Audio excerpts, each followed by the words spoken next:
편하게 앉으시기 바랍니다. 말씀 나누기 전에 본문부터 우리 읽고 말씀 나누도록 하겠습니다. 오후 시간에는 갈라디아 5장에 있는 말씀입니다. 16절에서 26절까지 있는 말씀, 저하고 한 구절씩 나누어서 읽어보겠습니다. 내가 이르노니 너희는 성령을 쫓아 행하라.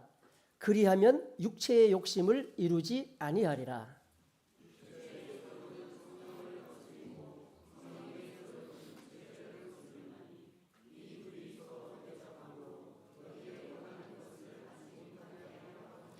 너희가 만일 성령의 인도하시는 바가 되면 율법 아래 있지 아니하리라.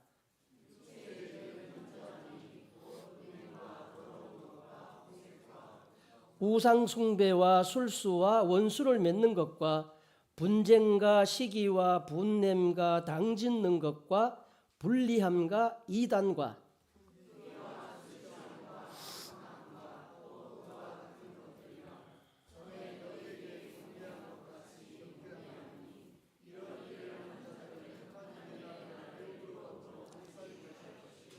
오직 성령의 열매는 사랑과 희락과 화평과 오래 참음과 자비와 양선과 충성과 온유와 절제니 이 같은 것을 금지할 법이 없느니라. 같이 있습니다. 그리스도 예수의 사람들은 육체와 함께 그 정과 욕심을 십자가에 못 박았느니라.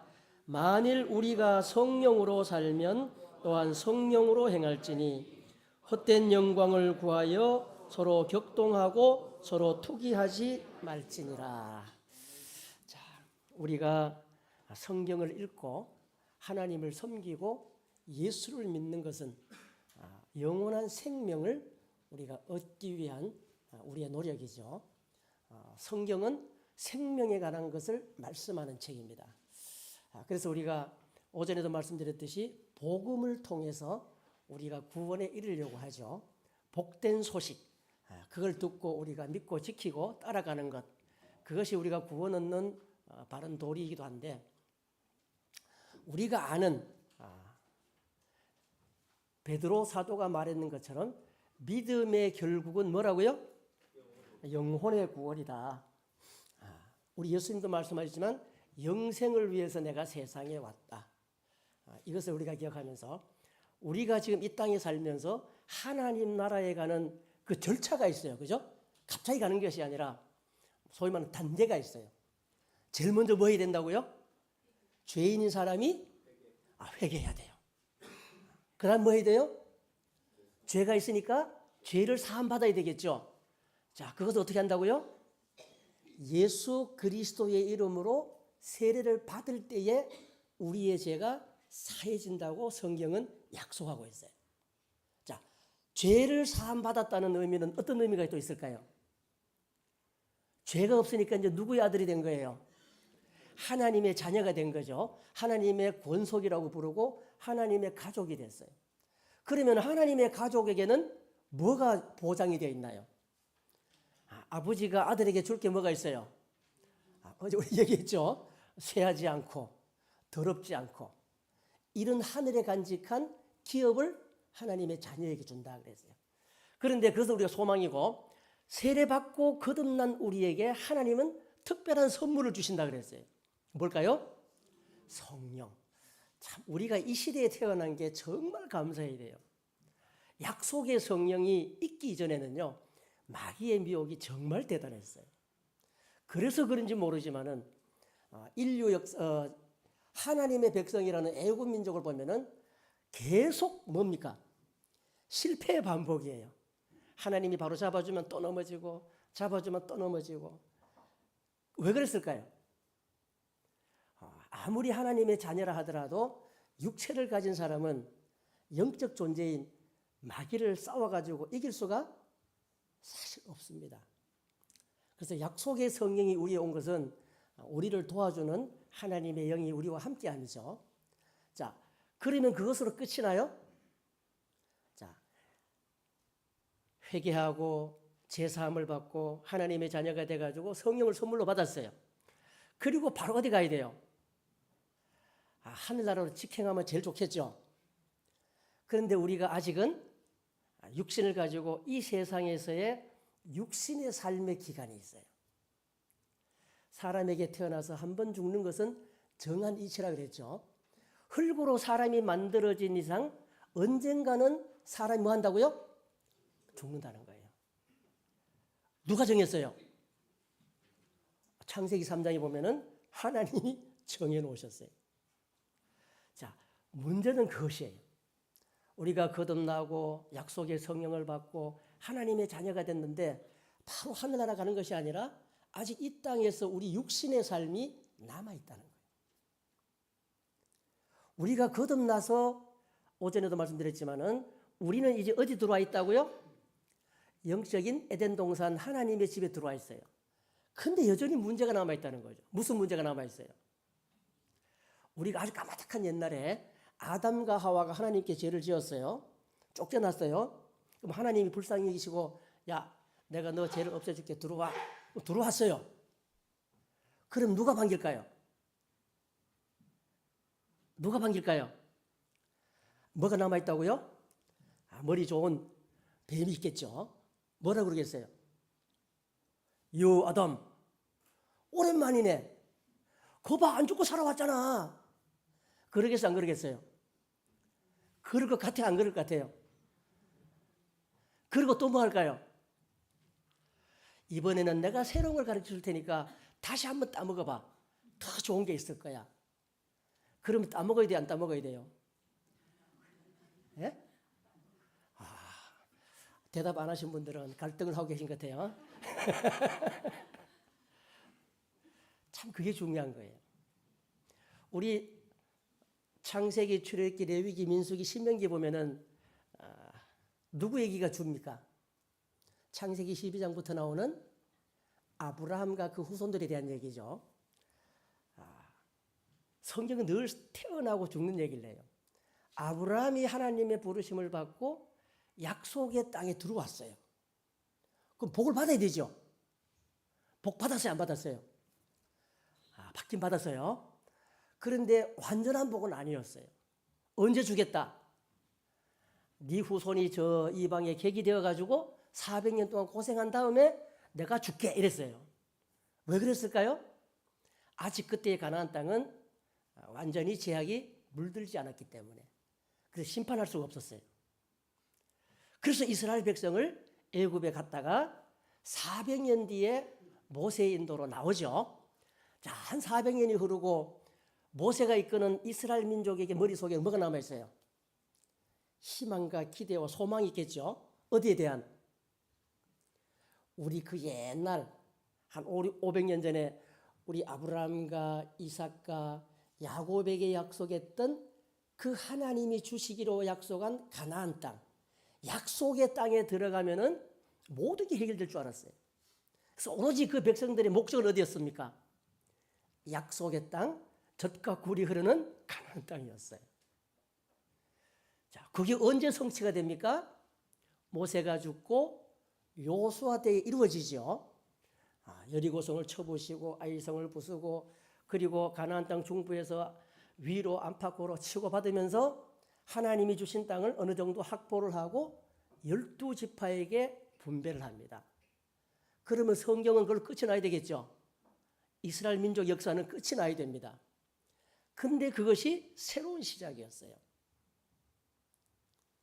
약속의 땅에 들어가는 것이 문제가 아니라 그 약속의 땅에서 그 후손들이 어떻게 살아야 된다는 것에 대한 그 교훈이 우리에게 오늘날 처한 우리의 형편과 비슷하다는 거예요. 사사시대를 거치고 다윗과 솔로몬과 르호보암 시대를 거치면서 르호보암 이후에 나라가 둘로 갈라져요. 그리고 북쪽은 일찍 망해버려요. 왜 망할까요? 뭐 때문에 망할까요? 우상숭배. 그것이 가장 큰 문제였어요. 그것이 남쪽 유다에도 흘러들어오죠. 그것이 100년이 조금 더 지나고 이스라엘이 멸망당하고 남쪽 유다에 그게 사상이 흘러들어오면서 역시 망해요. 그래서 우리가 성경 후반부에 보면은 많은 선지자들이 나오는데 거기에 대한 경종을 울리고 경고를 하고 막 이런 내용들이 전부 다예요. 우리 예레미야 선지자의 별명이 뭡니까? 눈물의 선지자라 그래요. 예레미야 선지자 때 유다가 멸망을 당해요. 앞서서 많은 선지자들이 경고를 하고 막 메시지를 보냈는데 백성들이 왕들로부터 말을 잘 안 들어요. 그래가지고 바벨론을 불러가지고 1차 한번 예루살렘 성이 함락이 됩니다. 하나님이 아주 강력한 메시지를 보내요. 그런데 그들은 여전히 돌이키지 않고 이방 나라를 쳐다보고 이방 신들을 쳐다봤어요. 그때 잡혀간 선지자 중에 유명한 선지자가 다니엘 선지자예요. 그리고 또 수년이 흘러가지고 여전히 말을 안 들어요. 그러니까 바벨론이 다시 한번 들어와요. 또 침략을 당해가지고 함락이 됩니다. 그때 잡혀갔던 선지자 중에 유명한 선지자가 에스겔 선지자예요. 우리 한국말에 3번 그런 거 있죠. 한 번, 두 번에 말 안 들으면 뭐예요? 세 번째 용서가 없습니다. 그래도 말을 안 들으니까 하나님이 바벨론을 다시 보내가지고 어떻게 했습니까? 하나님이 거하시는 예루살렘 성전을 회파를 하고 무너뜨려 버렸어요. 엄청 무서운 일입니다. 우리 다윗이 하나님의 성전을 짓기 위해 가지고 그렇게 노심초사했지만은 하나님이 허락하지 않으니까 네 아들 때에 내가 허락한다 하니까 다윗이 성전을 짓기 위한 모든 것을 준비해 놓고 죽었어요. 그리고 솔로몬 때 그 아름다운 성전이 뭐 어떤 사람이 계산해 보니까 요즘 돈으로 하면은 수조가 든대요. 그런 아름다운 성전을 하나님은 회파해 버렸어요. 어느 정도까지? 돌 위에 돌 하나도 남지 않도록. 그래서 유다 나라는 날아갔어요. 그렇게 젖과 꿀이 흐르는 좋은 땅이었는데 그 백성들이 영광을 누리지 못하고 수백 년 사이에 그렇게 사라졌어요. 이 말씀을 왜 드리냐면은 우리가 천국을 가는데 하나님의 자녀가 됐다고 참예수 교인이 됐다고 이것이 다 끝난 것이 아니라는 거예요. 그 과정도 엄청 힘들어요. 사실 우리가 한 분 한 분 이렇게 간증을 들어보면은 참예수 교회 안에 정착하기가 쉽지가 않아요. 다들 여러분들 책한 거 있어야 돼요. 그죠? 그런데 더 힘드는 것은 뭐냐? 이 하나님의 집인 참예수 교회 안에서 온전하게 신앙생활을 하는 것이 문제예요. 저는 요즘 십계명에 대해서 기도를 하면서 많이 묵상을 해요. 왜 하나님은 십계명을 말씀으로 선포하셨지만은 왜 굳이 돌판에 새기셨을까? 그것도 한번 깨진 것을 갖다가 모세 보고 야 돌 따듬어 와. 그래가 다시 써주셨을까? 오늘날의 십계명은 어디 새겨요? 여러분들의 마음판에 새기라 그랬어요. 이것은 변개할 수 없는 거예요. 이거는 시대가 변하고 세월이 흐른다고 변해지는 것이 아니에요. 하나님이 돌판에 새겼다는 것은 이것은 불변이에요. 우리가 하나님의 4가지 계명을 보면요, 하나님을 사랑해라 하는 그 하나 다 기절이 돼요. 그렇죠? 나 외에 다른 신 섬기지 마. 당연한 거 아닙니까? 오늘 내 생일인데 우리 아들이 케이크 사와가지고 옆에 아저씨 보고 생일 축하합니다 그러면은 기분 좋겠어요? 안 좋겠어요? 그건 아니죠. 그리고 하나님이 두 번째 계명은 뭘까요? 우상을 만들거나 섬기지 말라 그랬죠.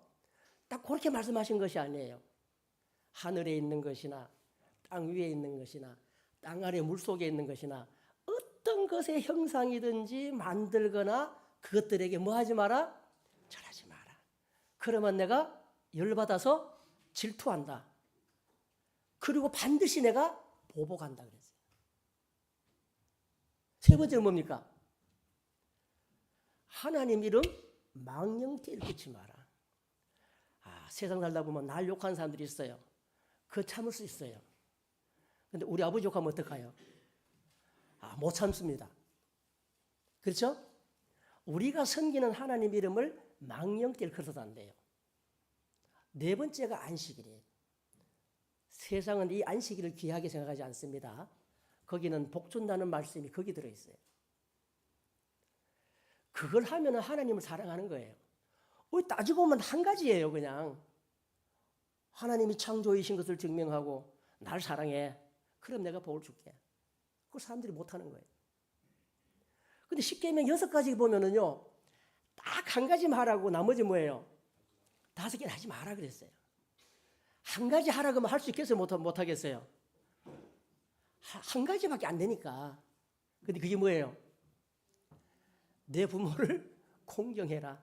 근데 그 속에는 축복의 비결이 들어있어요. 오늘 그 얘기하는 거 아니죠? 그 다음에 뭡니까? 살인하지 마라, 간음하지 마라, 도적질하지 마라, 거짓 증거하지 마라, 내 이웃의 거 탐내지 마라. 우리가 어릴 때부터 크면서 하도 많이 듣다 보니까 이거는 지극히 당연하고 뭐 당연한 것을 또 이렇게 썼을까 이렇게 생각하는데, 나이가 먹고 요즘 유튜브 많이 보시죠? 가끔 뭐 외국 여행 갔다 돌아오신 분들이나 우리나라에 이제 여행 왔다가 뭐 후기를 쓰는 외국 사람들 많아, 그죠? 그거 보면은 뭐에 대한 게 많아요? 한국은 참 이상한 나라래요. 왜 그럴까요? 휴대폰을 두고 잠깐 갔다 왔는데 그냥 있으라는 거예요. 당연히 그냥 있는 게 우리나라 이제 형편이죠. 근데 외국 사람들은 뭐예요? 그건 당연한 게 아니라는 거예요. 저는 유럽은 못 가봤습니다만 유럽 갔다 오신 분들 그러대요. 배낭을 뒤에 지면 누구 거? 남의 거. 옆에 매면은 반은 남의 거. 그런다는 거예요.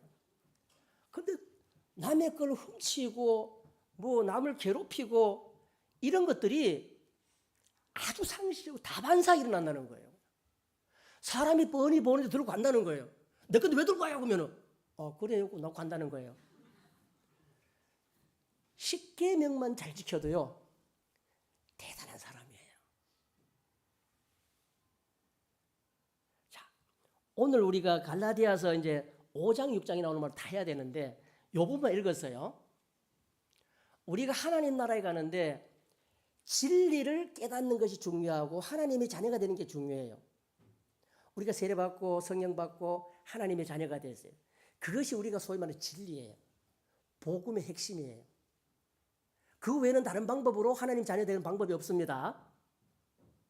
그러면은 우리가 참예수 교인이 됐다고 다 끝난 것이 아니라 아까 더 어려운 과정이 있었다 그랬죠. 그게 뭐냐고요? 우리가 참예수 교인으로서 성경의 말씀 보면은 하나님의 빛으로 세상에 오신 예수님이 우리를 보고 빛의 자녀라 그랬어요. 빛의 자녀로서의 삶이 진짜 중요하다는 거예요. 왜 유대 백성이, 이스라엘 백성이 약속의 땅에 들어가 가지고 수백 년을 버티지 못하고 민족 자체가 그냥 망해버렸을까? 유대 백성으로 하나님의 율법을 받은 자들로서 그들의 말씀대로 살지를 못했기, 하나님의 말씀대로 살지 못했기 때문에 망인 거예요. 이스라엘 백성에게 준 율법이 레위기서에 아주 자세히 설명이 되어 있어요. 레위기서는 한마디로 설명하자면은 내가 섬기는 하나님이 거룩하시니까 너희도 거룩해야 된다는 거예요. 그게 택함 받은 이스라엘 백성들에게 준 하나님의 숙제였어요. 하나님의 자녀가 거룩해야 되는데 거룩해지지 못하면 어떻게 한다고요? 하나님이 매를 들어 친다는 거예요. 그래도 말을 안 들으면은 속된 말로 죽여버린다는 거예요. 이게 무서운 거예요. 우리가 하나님의 자녀가 돼가지고 참예수 교인이 됐다고 해가지고 안심할 것이 아니라는 거예요. 우리가 사도들의 성경을 편지를 가만히 살펴보면은요 다 두 가지로 기결이 돼요. 진리의 말씀과 진리를 받은 성도들에게 주는 성도들다운 삶이에요. 우리가 이제 베드로 사도 얘기했죠. 베드로 사도가 뭐라고요? 산소망을 얘기하면서 너희들의 믿음의 결국은 영원의 구원이다. 그러면서 바로 이어하는 말씀이 뭐냐면은 우리 그거 한번 찾아보고 오겠습니다. 베드로전서 2장 제가 읽어드릴게요. 베드로전서 같은 1장입니다.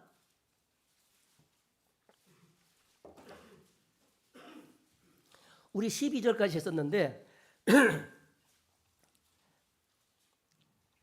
한 두 절만 건너뛰어서 15절, 16절 보겠습니다. 오직 너희를 부르신 거룩한 자처럼 너희도 모든 행실에 거룩한 자가 되라. 기록하였으되 내가 거룩하니 너희도 거룩할지어다 하셨느니라. 레위기서 19장에 보면은 택함 받은 이스라엘 백성이 주시는 하나님의 말씀이 내가 거룩하니까 너희도 거룩하라는 거예요. 우리가 하나님의 부르심을 받고 하나님의 자녀가 됐으니까 어떻게 살아야 된다? 우리 아버지가 거룩하신 자인 것처럼 우리도 거룩하게 살아야 된다. 거룩하다는 거 굉장히 어려운 단어겠죠. 가만히 생각하면 굉장히 어려운 것 같다는 것 같아요. 그런데 성경 설명하기를 거룩하다? 막 흠도 없고 그냥 아주 막 존경스럽고 막 굉장히 높아 이런 것들을 얘기하는데 사실 그런 건 아니에요. 우리 갈라디아서 오늘 본문 읽은 말씀 보면은요 이런 말씀이 있어요. 앞에 보면은 안 읽은 부분인데 13절에 보면 이런 말씀이 있어요. 형제들아 너희가 자유를 위하여 부르심을 입었으나 그러나 그 자유로 육체의 기회를 삼지 말고 오직 사랑으로 서로 종노릇하라. 온 율법은 내 이웃 사랑하기를 내 몸과 같이 하라 하신 말씀에 이루었나니 만일 서로 물고 먹으면 피차 멸망할까 조심해라.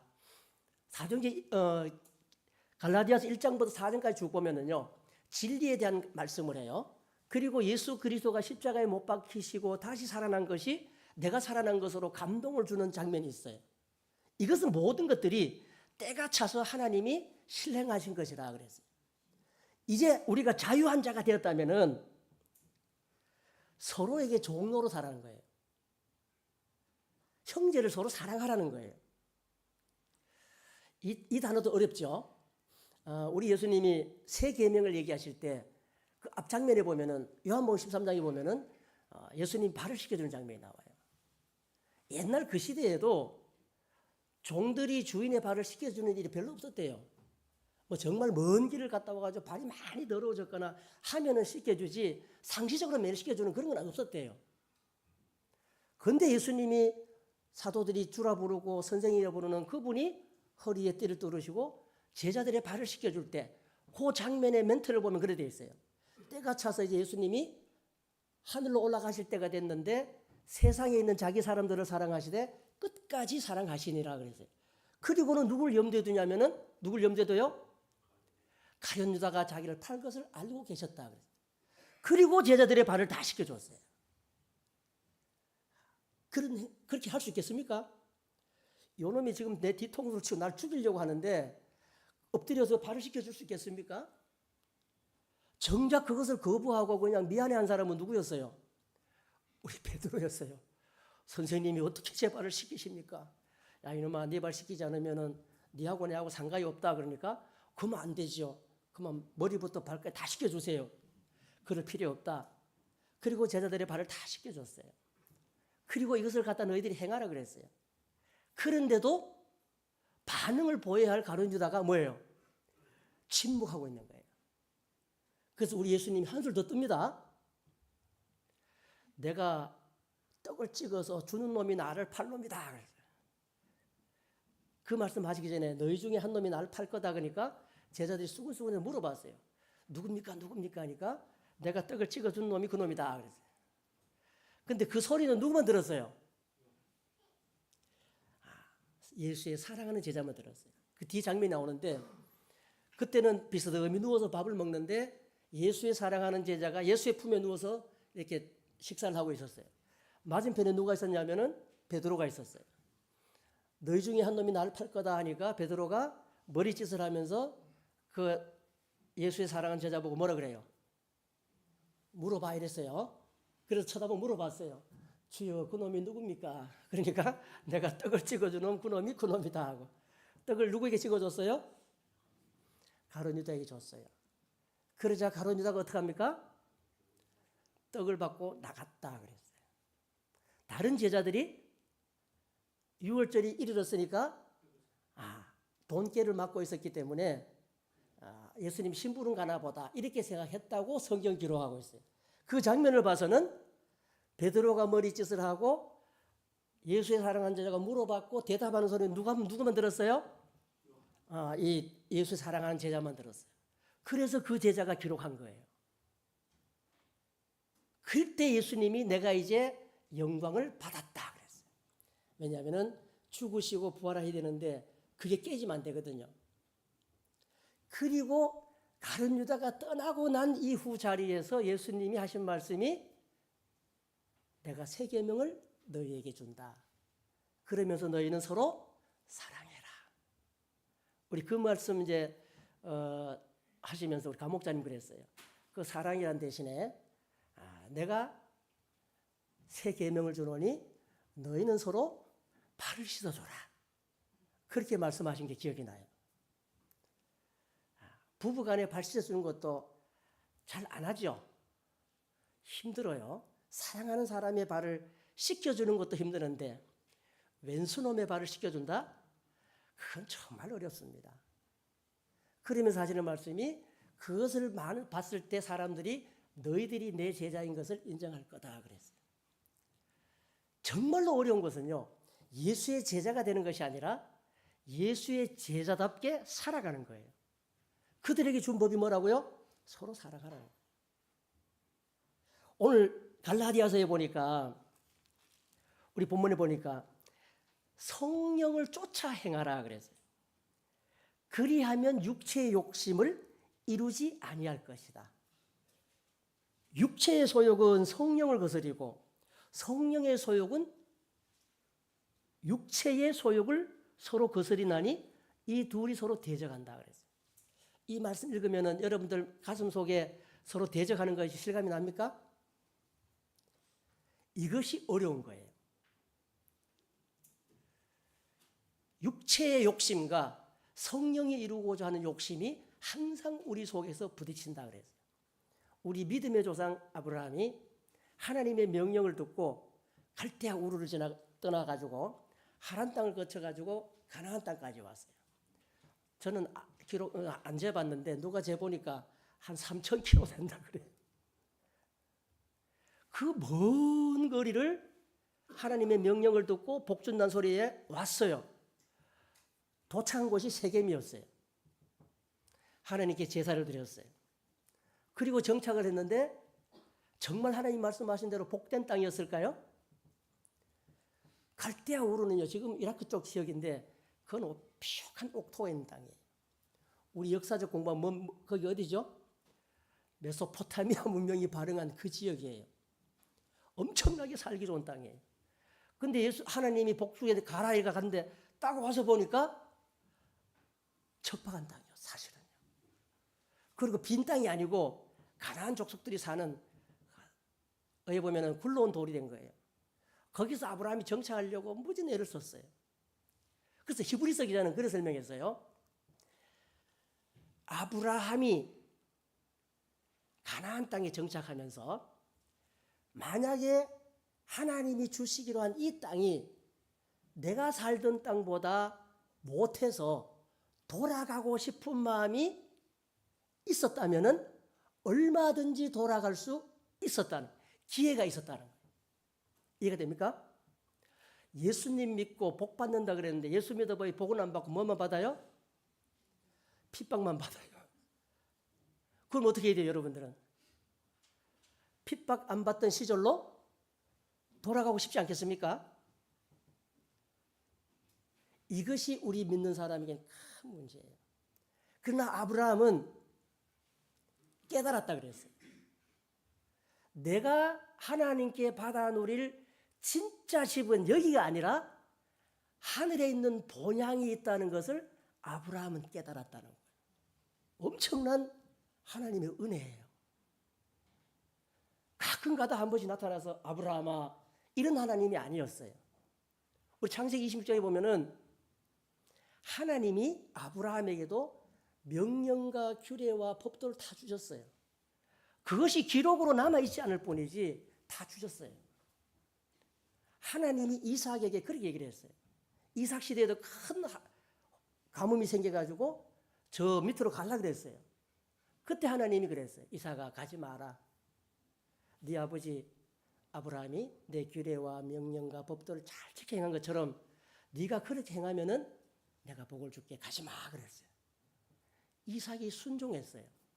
그에 몇 배 결실을 얻었다고요? 10배가 아니라 100배.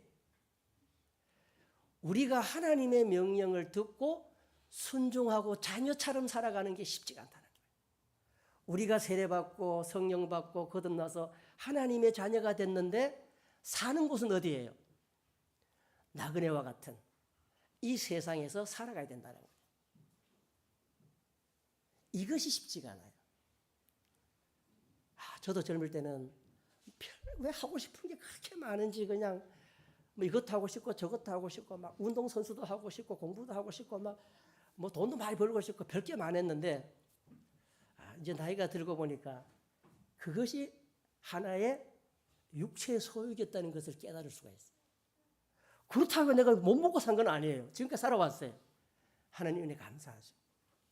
자, 성령의 소욕과 육체의 소욕이 서로 싸운대요. 너희가 만일 성령의 인도하시는 바가 되면 율법 아래 있지 아니하리라.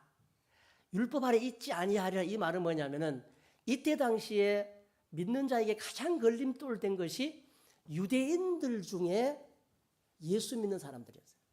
그들은 예수를 믿으면서도 율법을 버리지 못했어요. 율법대로 살아야 된다고 주장하던 사람. 그래서 이방인들에게조차도 야 너도 율법 지켜야 돼. 할례도 받아야 돼. 이렇게 주장하던 사람들이 결국은 초대 사도교회를 속된 말로 말아먹었어요. 진리가 없으면은 성령이 거하지를 못해요.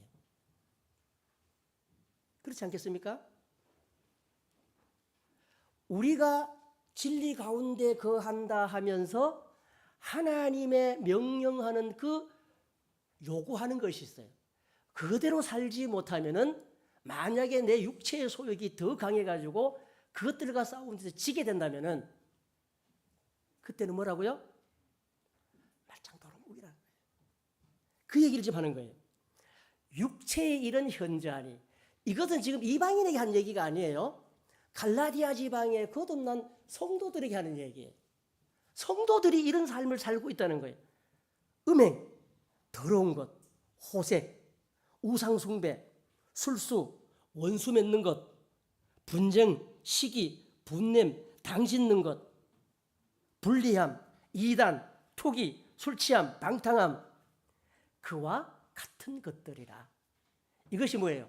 성경 표현하자면은 하나님이 싫어하는 악한 것들이에요. 이런 것들 누가 한다고요? 거듭난 성도들이 이런 가운데 거한다는 거예요. 처음 애굽을 나온 이스라엘 민족이 20세 이상 하나도 가나안 땅에 들어가지 못한 이유가 뭐였어요? 광야 40년 생활하면서 하나님 믿는 것이 불편하고 괴롭고 그냥 뭐 힘들어서 사실요.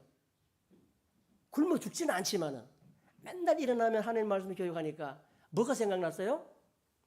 과거 애굽에서 먹던 마늘이 생각나고 부추가 생각나고 뭐 재밌는 것들이 생각나고 그래가지고 막 반란을 일으켜서 돌아가려고 다 망하기도 했어요.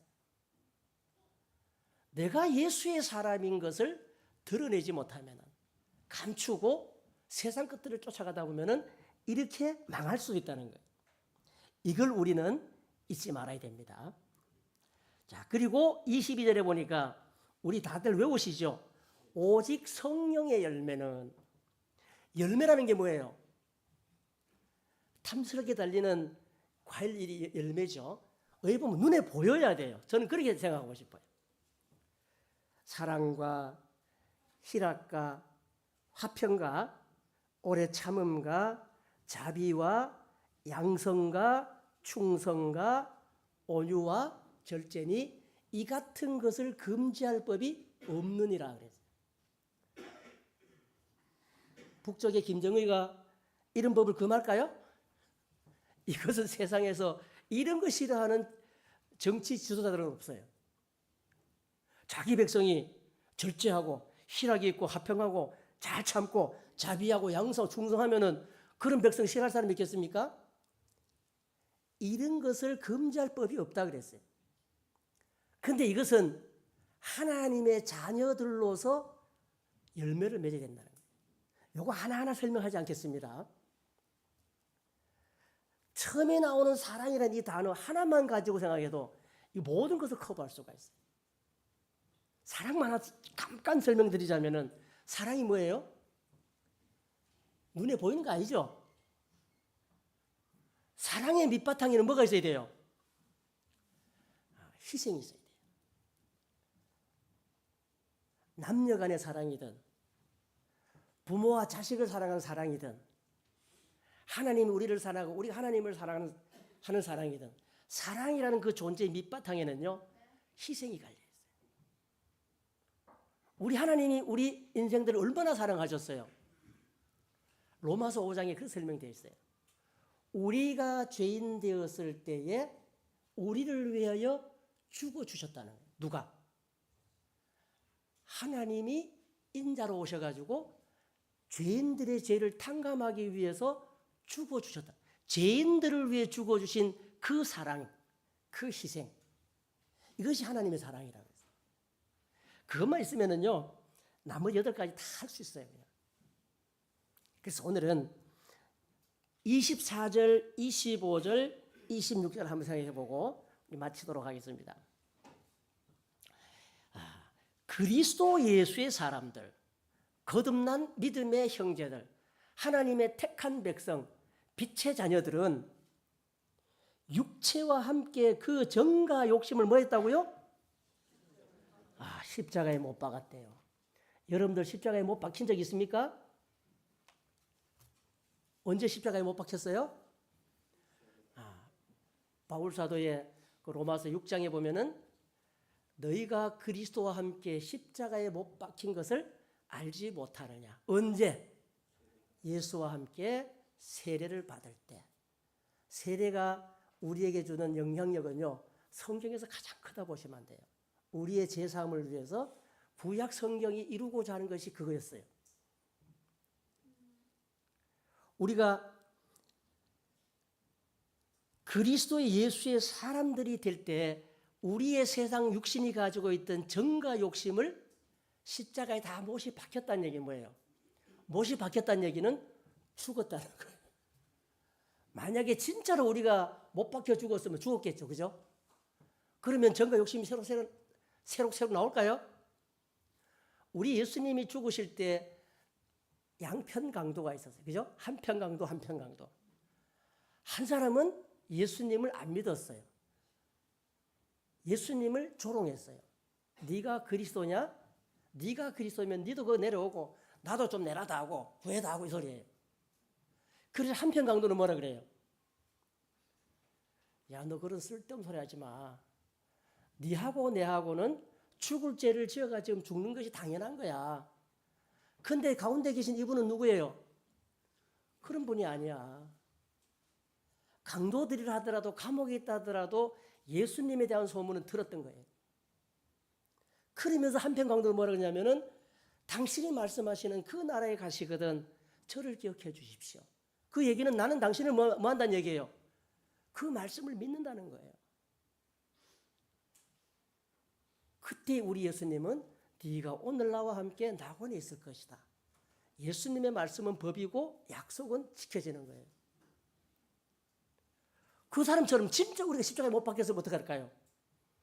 그 뒤에 뭐 정인이 욕심이 있을 수가 없겠죠. 그래요, 안 그래요? 자, 만일 우리가 성령으로 살면 또한 성령으로 행할지니, 우리가 세례를 받은 것을 십자가에 못 박힌 걸로 믿는다면은 그때 우리는 정과 욕심이 다 죽었다는 거예요. 그런데 그런 사람들은 어떻게 한다고요? 성령으로 살면 또한 성령으로 행하라. 이제 그 과거에 내 옛사람은 죽었으니까 성령으로 거듭난 새 사람의 목숨이 있지 않느냐. 그것으로 살아라는 거예요. 제가 우리 부산교회 안 물어봤는데 여러분들 목숨이 몇 개예요? 예? 한 개예요? 두 개예요? 한 서너 가지 됩니까? 자, 육신의 부모가 물려진 육신의 목숨이 있죠. 우리 거듭났다는 얘기는 뭐예요? 또 태어났다는 얘기잖아요. 또 하나의 생명이 있다는 거예요. 하나님 나라의 생명이 있다는 거예요. 목숨 두 개면은 세상이 겁나요? 겁내지 마시기 바랍니다.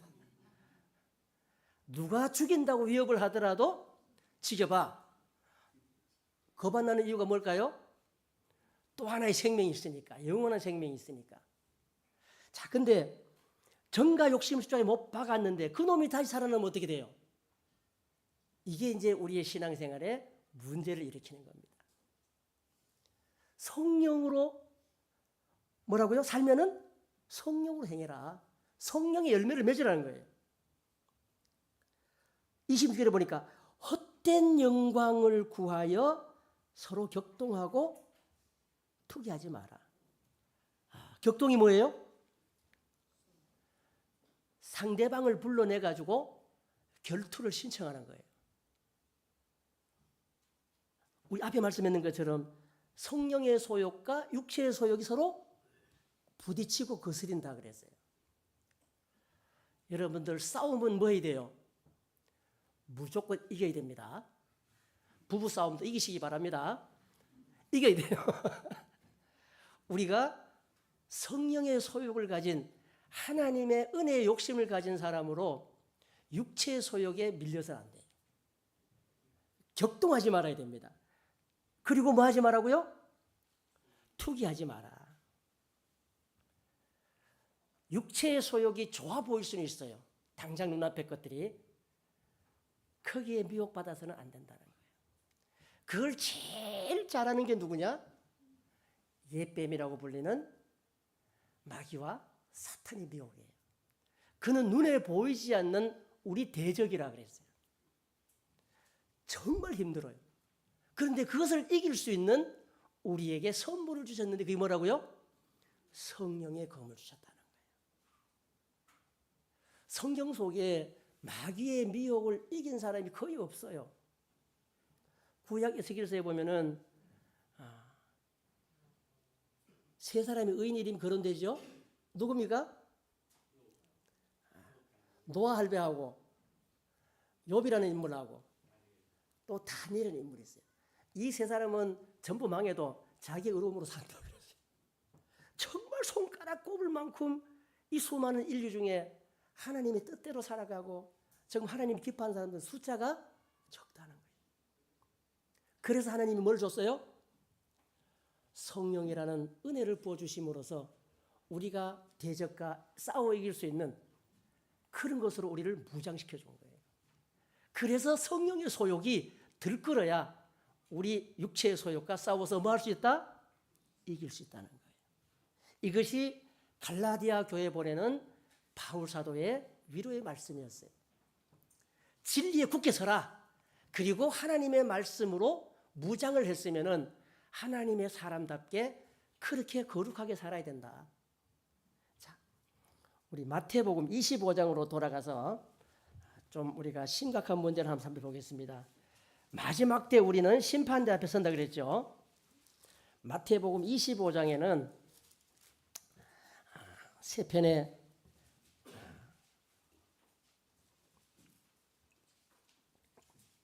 비유가 있습니다.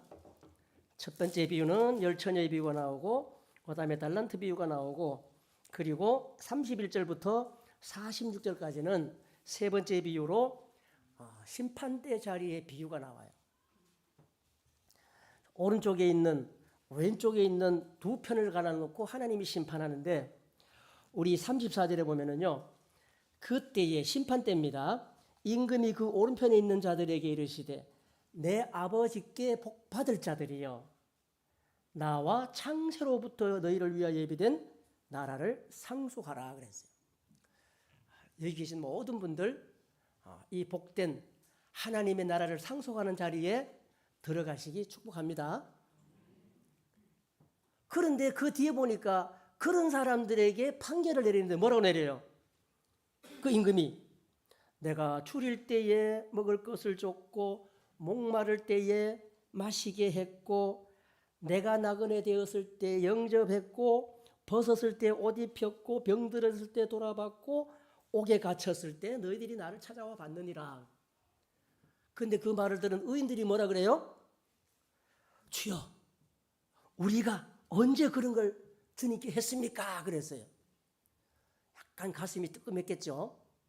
그러니까 우리 임금이 뭐라 그럽니까? 자, 40절에 보니까 임금이 대답하여 가라사대 내가 진실로 너희에게 이르노니 너희가 여기 내 형제 중에 지극히 작은 자 하나에게 한 것이 곧 내게 한 것이니라. 여기 이 내용 어려워요, 쉬워요? 별로 어려운 거 없죠? 그런데 저주받은 자들에게도 똑같은 얘기를 해요. 우리 41절에 보면은 왼편에 있는 자들에게 말씀하시기를 저주를 받은 자들아 무섭죠? 나를 떠나 마귀와 그 사자들을 위하여 예비된 영영한 불에 들어가라. 엄청 무섭습니다. 그런데 이들에게 내린 판결이 뭐냐? 앞에 했던 말을 똑같이 하시면서 너희는 나에게 그런 걸 하지 않았다 그랬어. 내 배고팠는데 너 밥 안 줬어. 내 목말랐는데 나한테 물 한 잔 안 줬어. 내가 병들었을 때 와서 안 찾아봤어. 그러자 이 저주받은 사람들도 대답합니다. 자, 뭐라 그래요? 44절에 저희도 대답하여 가로되 주여 우리가 어느 때에 주의 줄이신 것이나 목마르신 것이나 나그네 되신 것이나 벗으신 것이나 병드신 것이나 옥에 갇히신 것을 보고 공양치 아니하였나이까. 이에 임금이 대답하여 가라사대 내가 진실로 너희에게 이르노니 이 지극히 작은 자 하나에게 하지 아니한 것이 곧 내게 하지 아니한 것이라. 그리고 판결을 내립니다. 저희는 영벌에 의인들은 영생에 들어가리라 합니다. 똑같이 영자 돌림이라고 좋아하시면 안 돼요. 영생과 영벌은 복과 저주예요. 여러분들 성령의 열매를 맺는 게 그렇게 어려운 것은 아니에요. 다들 알고 계세요. 근데 잘 뭘 못해요? 실천이 잘 따라가질 않아. 그게 문제예요.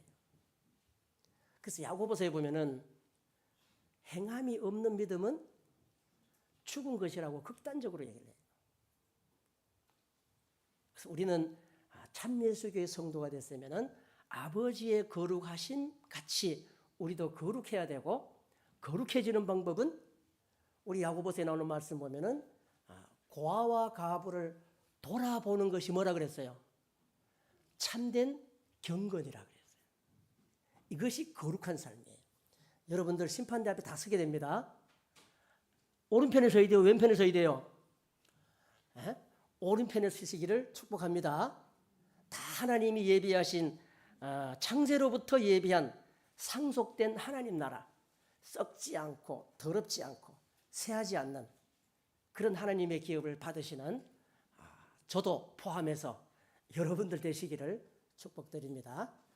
다들 우리 하나님의 성령의 소욕으로 승리하시는 자 되시기를 바랍니다. 찬송하겠습니다.